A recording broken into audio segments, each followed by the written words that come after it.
What's up, everyone? This is Christopher Thompson, and you're listening to the Mega Talks podcast, episode 25.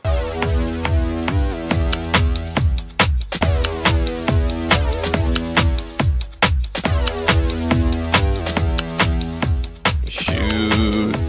This is episode 25. Man, we've been on some trips with all these different episodes, but I got a great show for you today. Talking to one of my friends. His name is Joe Paterak. I've known him for several years and followed him through his career as a police officer. And now he's chief of police in Pottsville, Arkansas. He's running the crew up there. 7 full-time officers, a few part-time, a few auxiliary. Going to talk to him about his life growing up and his life as a police officer and his transition into a chief of police. Sit back and enjoy and get to know my good friend Joe Paterak.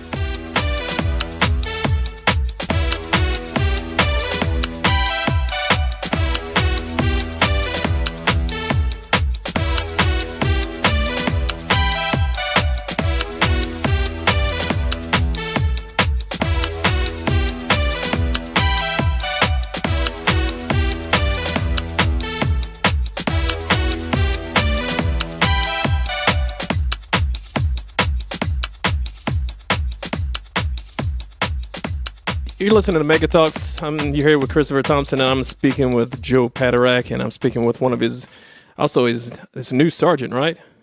Yes. Newly promoted Sergeant Scotty Manning, and we're going to discuss some things about where Joe's been in his life and where he's at now and where he's going. And you guys know him as the Chief of Police at Pottsville Police Department.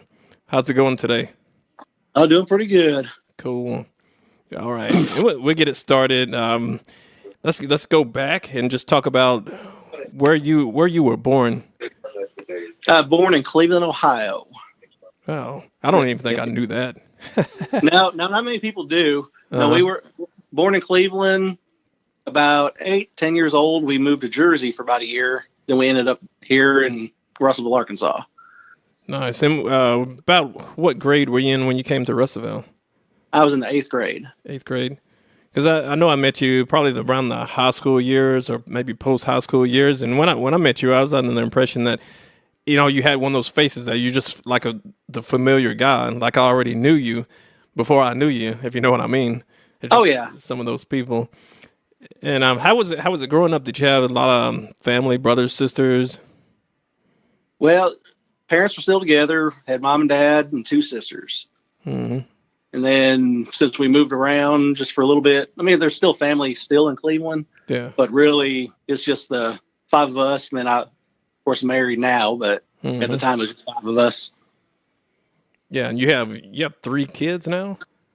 Yes. You just had one newborn, Yeah, I've got 2 others. They're stepchildren, so they're pretty much mine. And then I just had my first at 42 years old. Nice. It's always a blessing when you can bring them into the world and watch them and bring them up. Oh, yeah. And how was that switch just coming from like Ohio to Russellville? And was there any was it hard, easy transition, or what did you think about it? Really, it wasn't anything out of the ordinary. I mean, we'd moved. The usual, just mom made jokes. I've never heard country music before. Oh yeah, that's all we were going to listen to. But that was the only thing that really stood out to me. Oh yeah. Got down here and everything worked out fine. And you know, being the chief of police now, you know, everybody has kind of a background. Kind of moving to Russellville, was there something that you observed, or what kind of sparked your interest to become a police officer? Well, I can remember back when I was probably about 5 or 6. My aunt, she's slow, and she had asked me what I want to do when I grow up. And I remember the cop show that was on TV. Oh yeah. And I told her that's what I wanted to do. What was their reaction? I didn't really no reaction until maybe I actually went to do it. Then they were just a little bit leery of it. Mm-hmm. It's a lot of things. It's not like it is now, but I know during that time, you know, there's there's always that lure of danger. You know, you're coming in off the back seat of a, you know, kind of the gang situation into a more drug situation. And now we have, it's pretty crazy right now. Oh, definitely. Yeah. Um, and you started with Russellville first? My first place was in Dover. Oh, okay. I started there as auxiliary in 2000. Mm-hmm. And Stayed there. Well, I was auxiliary for probably about a year. Then I went to part-time for about a year. Then in January 03, I went full-time. Oh, okay. I was full-time for about 2 years, and I left there. Then I went to Russellville. So I started Russellville January 05. And did you go to the academy in 03 or 05? I went to the academy in 03. Oh, okay. And what did you think about you know, the day you walk in there and the day you're hired and you get your first day on the street? I imagine you were doing a ride along or something. What was your first impression of, you know, sitting in that seat and, you know, solving the problems of the day? Well, at the time, the biggest thing I could remember was the radio. I was scared of the radio. Oh yeah, talking. I didn't want to push. Yeah, I didn't want to push the button and talk because you don't want to mess up because everybody hears you then. Mm-hmm. That was the biggest thing I could remember from that. Of course, it's been going on almost 20 years ago now. So as I'm getting older, my memory's starting to go. I know what you mean. yeah. But it's, I mean, back then, of course, it was a small town. I know Dardanelle was probably about the same, but Dover, you pretty much just train yourself. Oh, yeah. You just get the uniform in the car and told to have at it. Mm-hmm. And I had no clue what I was doing. Very different than what you're doing today. Yeah, well, when I got here today, when I got here in December, that's pretty much the way they were operating when I got here. Oh, These guys, they were just kind of thrown out there and said, have at it. So I understood where they were coming from. Mm-hmm. The biggest part is when I got to Russellville, I become a field training officer. Yeah. So for 10 years, pretty much back to back, I was training the new guys. For how many years? 10 years. 10 years. That's so I counted up 40 of them. Mm-hmm. And I imagine you've seen a lot of people come and go. Oh, definitely. Yeah. I mean, doing the field training, you pretty much back to back, you learn every policy, you learn every rule of criminal procedure there is. Mm-hmm. So that's what helped me out a whole bunch.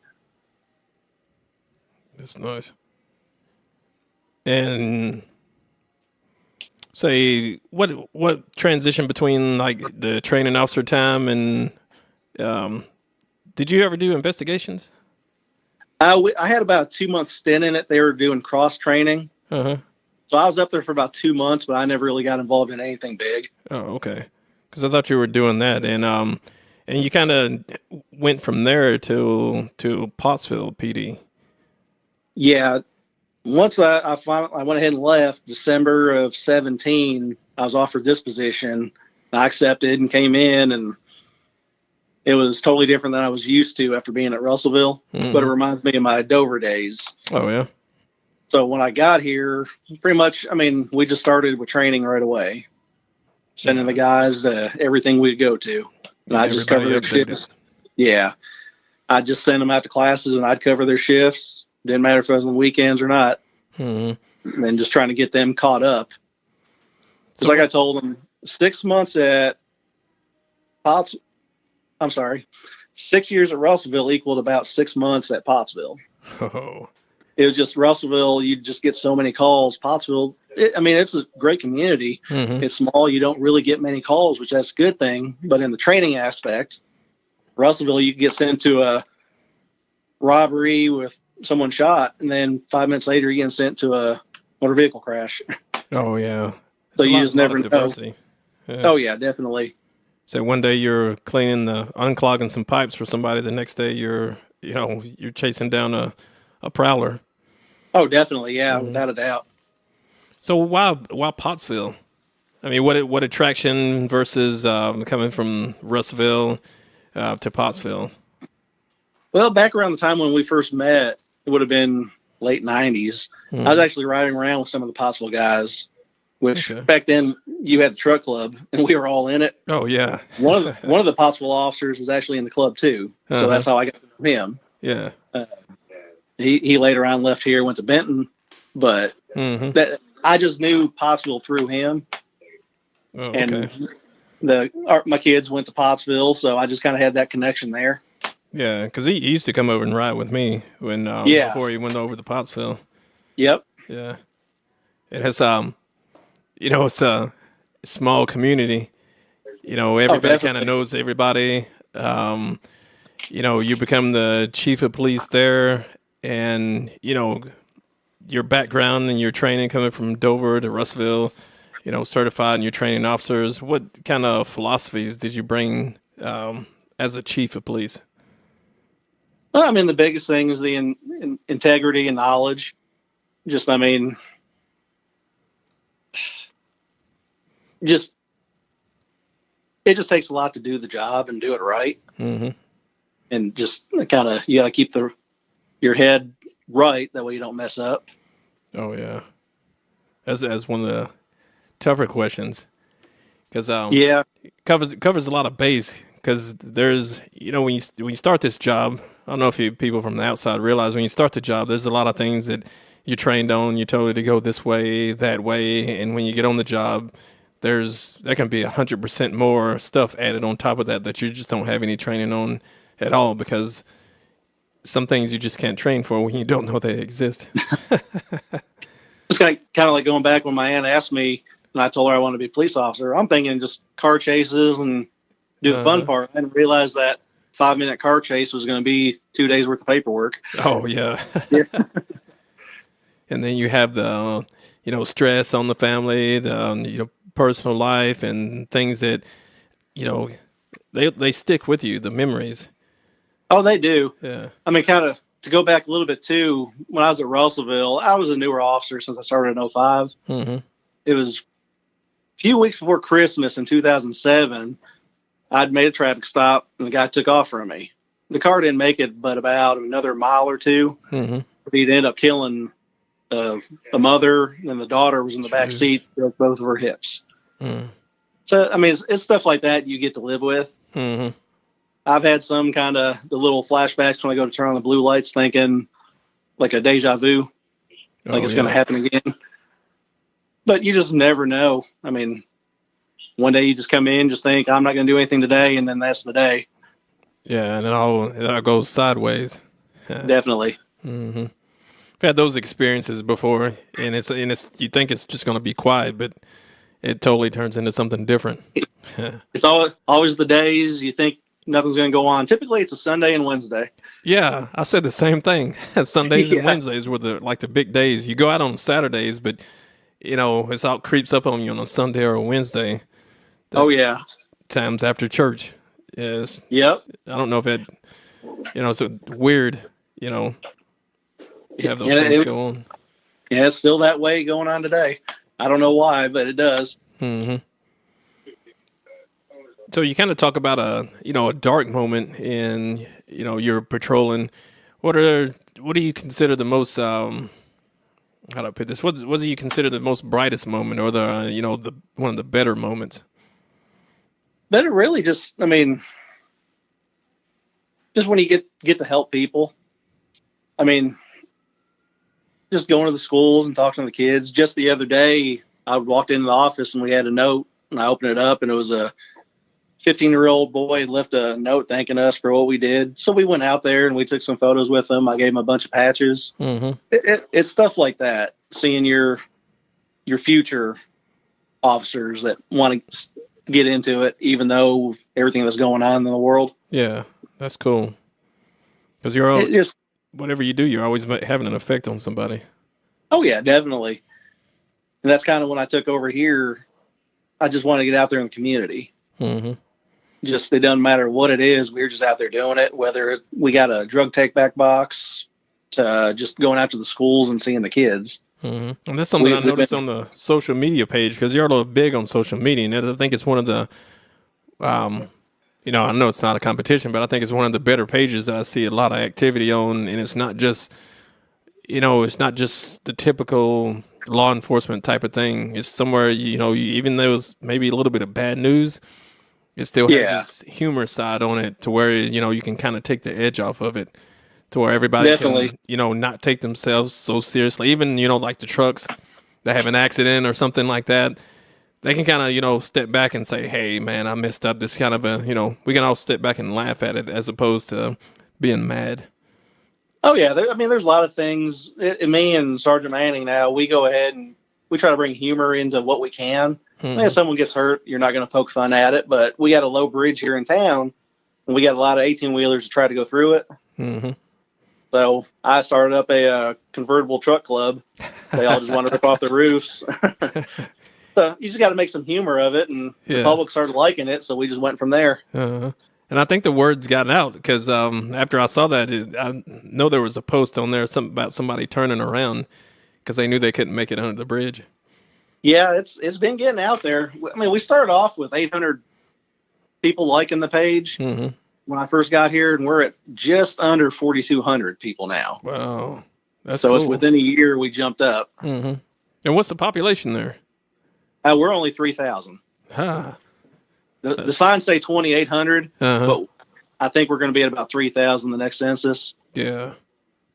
So, and I know we're reaching. I've seen people comment they're from Maine, just far away. That's cool. And I've had people. I think he was an officer in Russia. That people asking for patches, and I'll mail them out to them. They went to Russia and quite a few, Ireland, a few other countries. Nice. So we're reaching pretty far out there now. Mm-hmm.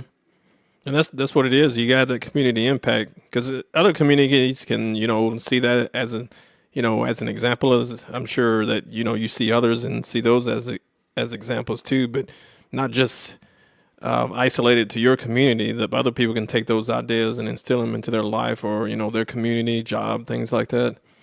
So you're always teaching.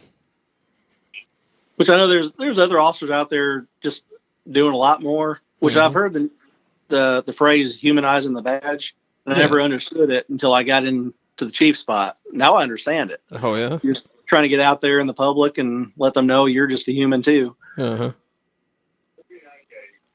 was I ask you another question. What moment, when you become a police officer, what moment do you recall that that light came on where you realize, that you're actually making a difference in what you do? Because I know when you get hired and you get a badge, sometimes you go out and you can make a difference, but you don't really feel it until, you have that effect and you witness it yourself. Because just writing somebody a ticket on the side of the road, you really don't see the results of, of what you've done. They may pay the ticket or fight the ticket, but you don't get to see the side that, man, that one got away and they got in an accident down the road and got hurt. If I'd have done this, I could have made a difference. That's an example. You kind of see it happen. Yeah. Was there a moment like that for you? Well, really, it's just the people thanking me. I remember one elderly lady, I helped change a tire. Then just the gratitude she had, that's kind of when it, not that it made me proud, but just made me feel good about everything. Yeah. And that was my first year at Russellville. Cool. Yeah, because you get that's one of the moments, like that I had. You do so much and you don't ever get to see the kind of like the results of it. And I remember one time you got to see the results, and you realize that you can make that difference. Yeah, definitely.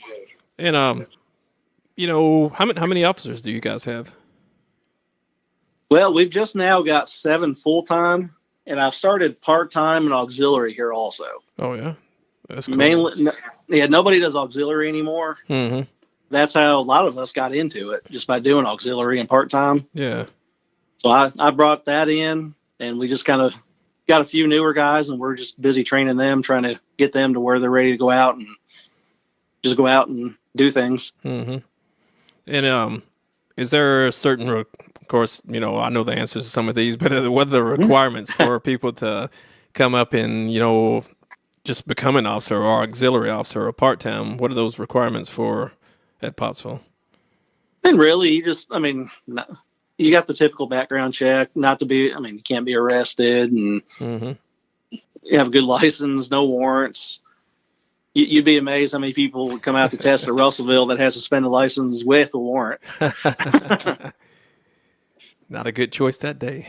No. Don't fight the police. We've had a couple of them apply. Uh-huh. They had previous charges for fighting officers. That's probably not a good sign. No. But it's for part-time auxiliary, really, as long as you're 21 and above with no bad convictions or anything, Mm-hmm. you'd be able to get on. Is there a fitness test or anything like that? Because I know. No, not here. Not under the part-time class you go to. Typically, it's 1 or 2 nights a week. The only fitness you get into is when you go to the full-time academy. Mm-hmm. So do y'all offer the part-time 2 class there at Pottsville? No, they're harder to find now since a lot of the agencies are getting away from it. Mm-hmm. Arkansas Tech, the public safety department, they hosted one last year. Yeah. And that's where I got 2 of the guys from. Oh, okay. But I've got a couple other guys I was looking at, but it's just hard to find those classes anywhere close. Yeah, they used to be all over the place. Yeah, I went through Polk County, the sheriff's department, to get mine, but now it's tough. Mm-hmm. Do you think that's one reason you don't have, I don't know, you don't have as many applying today as like what used to? No, a lot of it's the atmosphere. The media's out there. Mm-hmm. Every time you see the news, there's bad cops out there, but yeah, that's where a lot of the people are swaying away. Mm-hmm. At Russellville, I know they tried getting officers more money. I trained enough. I know it's not for the. You don't get into this job for the money. No. When I worked for Dover, I had to work for Polk County also, just to supplement. Yeah. So we get into this knowing we're not going to make money. Yeah, because a lot of times you work for free. Yeah. Oh, definitely. Uh-huh. So it's just they see what's going on. I don't want to be part of that. Mm-hmm. Do you have to see more like citizens from the community, or do you see more from like surrounding cities or just like surrounding states? Because I know we had people apply from like Missouri and Texas and different states that come in. So is there a kind of a diverse applicants? In Pottsville, it was. It's a small pool. A lot of my old people I've trained. They know me, so they want to come be with me. Mm-hmm. But when we're at Russellville, you'll have people from everywhere apply there. Yeah, it's kind of the same way. They'll just be from everywhere and they kind just of come out and test. Kind of a bigger staple on the map, I guess. Yeah. Pottsville is just a little tiny town. Mm-hmm. So typically, if they're not from here, they're not really going to know unless we post it on Facebook or something. Yeah. So like if I'm a citizen there in Pottsville, or maybe I'm a commuter and I'm just driving through the city, what can those people expect out of the city of Pottsville? What the feeling, the vibe, what can you tell the people that don't know out there? What's interesting there?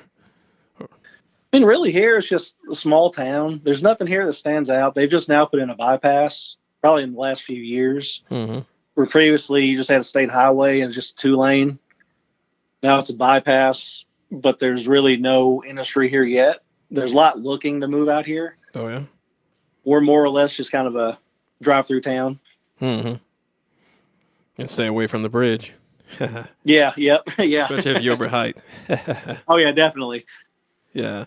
And then going back to like we were talking about the Facebook page and things like that, community events and things up there. And I know they had I think it was the polar plunge. I saw a couple of the live videos. I think it was Scotty that was doing the live videos.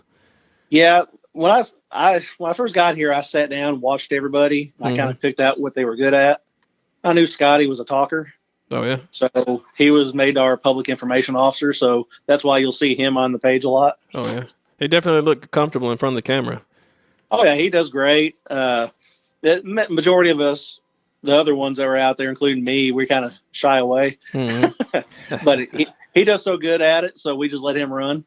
Cool, because I know coming up during my time before like social media time that if you were even like videotaping with your personal phone and gonna post it somewhere, they'd be like, "You're not doing that, and we can't have that," and you're in trouble.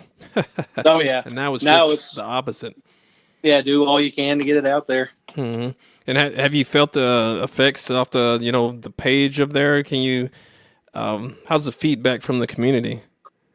Oh, it's great, especially that one of the biggest we initially did was the voting for the beards. Oh yeah.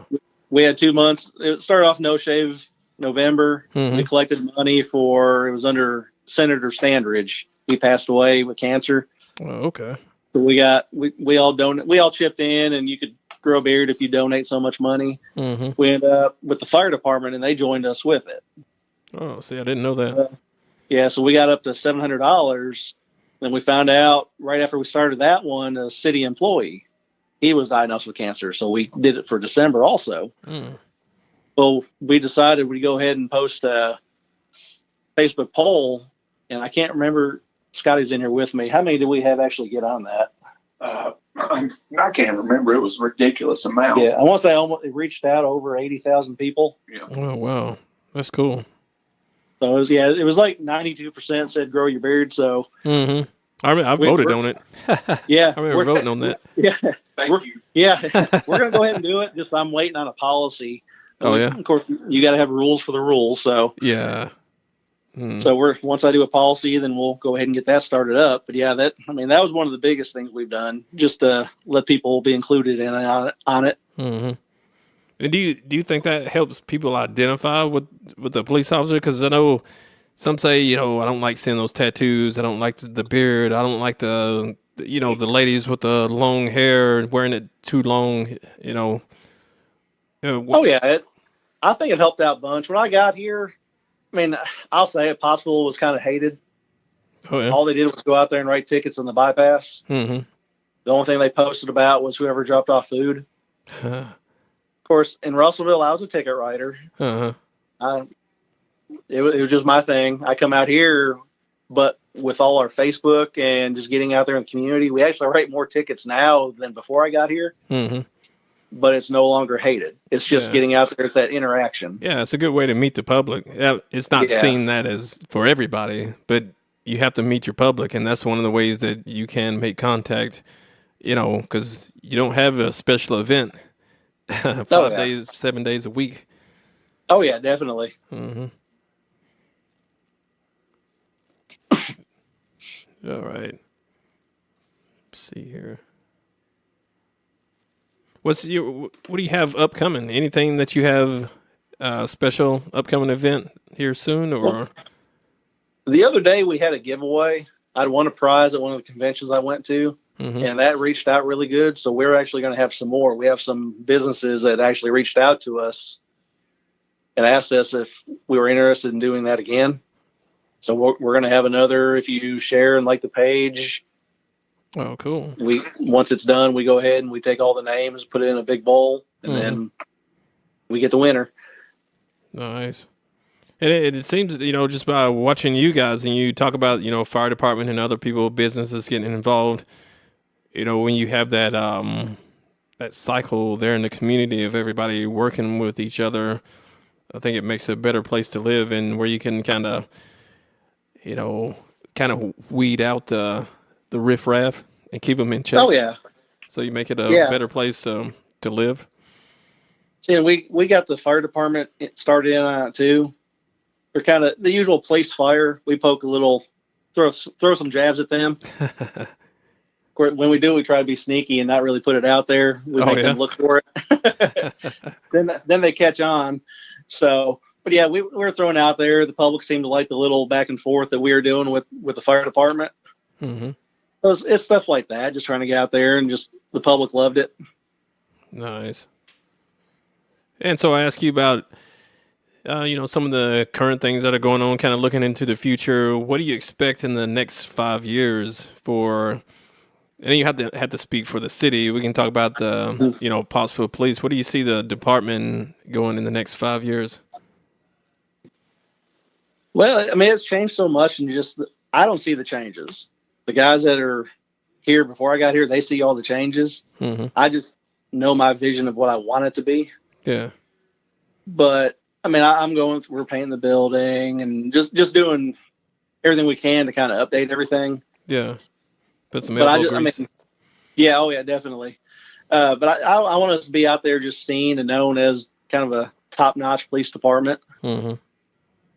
Where when I was at Russellville, state police would always steal from there. I'd like to be that kind of department where I don't want them to say, "Oh, you're from Pottsville." It's like, "Oh, you're from Pottsville. You want to come work for us?"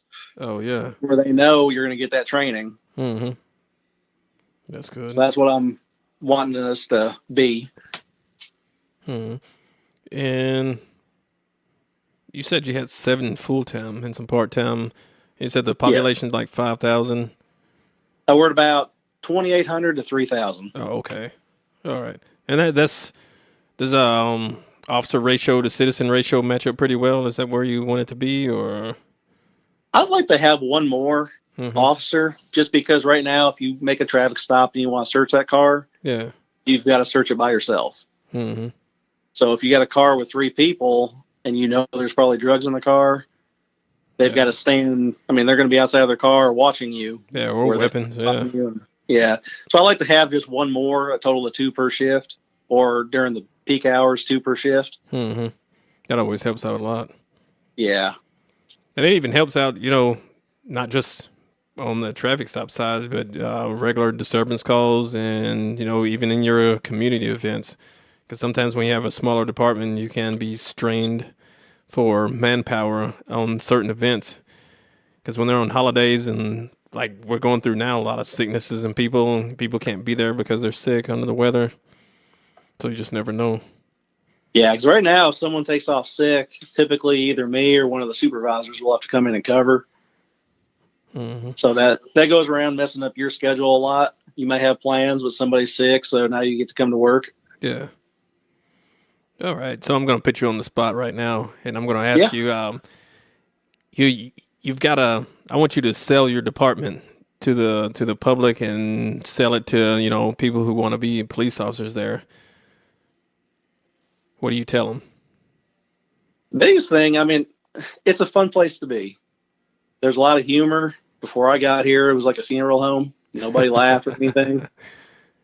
Now my secretary wants to strangle me because we call them the shenanigans. We're here to have fun. I mean, we're going to get the job done, but we're going to have fun while we do it. I like that. It's a lot of laughter. Yeah. I mean, yeah, it's usually at the expense of one of us, but someone's laughing. Yeah. And it's that can be a stressful atmosphere if you don't have that laughter. Oh, yeah. We get the community laughing with us. Just all the stuff we do, and we interact with not just the fire department, but also the street department, public works, the mayor. I was his boss. He was my sergeant. Oh, okay. He got elected mayor. Now he's my boss. Mm-hmm. So he knows. Oh, yeah. He knows my work ethic, but he's still included in some of the shenanigans we do. So, that's always good. The biggest thing is selling the department. It's a fun place to be. Mm-hmm. Nice. I mean, I'm just kind of I like to laugh and do stuff like that. So I just brought it with me here. I mean, yeah, you turn it off when you need to turn it off, but just make it fun. Got to make the job a little bit fun. I like that. That's good to have. Oh yeah. Is there anybody that you wanted to give like maybe a special thanks or a special shout out to, or anybody? Because sometimes it gets hard to name everybody. Yeah, really, each of the officers I have here, they're the ones that are making me look good. It's just, I want to thank all of them for all the hard work they put into all this. It's just not me. I mean, they see it all, but they see all that. Then my wife, without her, I wouldn't be able to do this. Cool. She's one of the ones that want to strangle me about my humor, but she pushes me into doing everything just top notch. Nice. Well, don't keep up the good work, and keep the humor thing going because I think you're doing a great job, especially like how Facebook algorithms can be. Sometimes you don't Oh yeah. even hear from departments until like you've got shoplifting suspects or something, but to know what's going on in your community when you get on there and you scroll through and you see something positive going on or something that you may can get involved in. And then that's one thing I encourage everybody, you just because you see it on Facebook, comment, let them know your thoughts. But when you have the opportunity to go out there and get involved in it, because if you're going out there and you're meeting Joe and some of his officers, I know them, you're going to meet some great people and build that trust with your police department. Oh yeah, without a doubt. Oh. It just without the community and the wife and the officers, we wouldn't be where we're at right now. Of course, gotta say the wife again. I can't say too much. All right. Between the work and we got the newborn. Uh-huh. So a lot of the time, since I'm covering shifts, she takes the morning duties with the baby. So I leave for 5 to come in usually because, like I said, I'm gonna send the guys to classes. I'm covering shifts the next 2 weeks, and she's got the baby duty. So without her, I couldn't do it. So it's a team effort at work and a team effort at home. Oh yeah. Mm-hmm. All right. Well, I'm going to let you go and let you get out of here because I know you got some business to attend to, if not family, anything else. But time is valuable, and I appreciate the time you give to coming on here. No problem. I thank you. Yeah, and keep doing good things out there at Pottsville. All right, I appreciate it.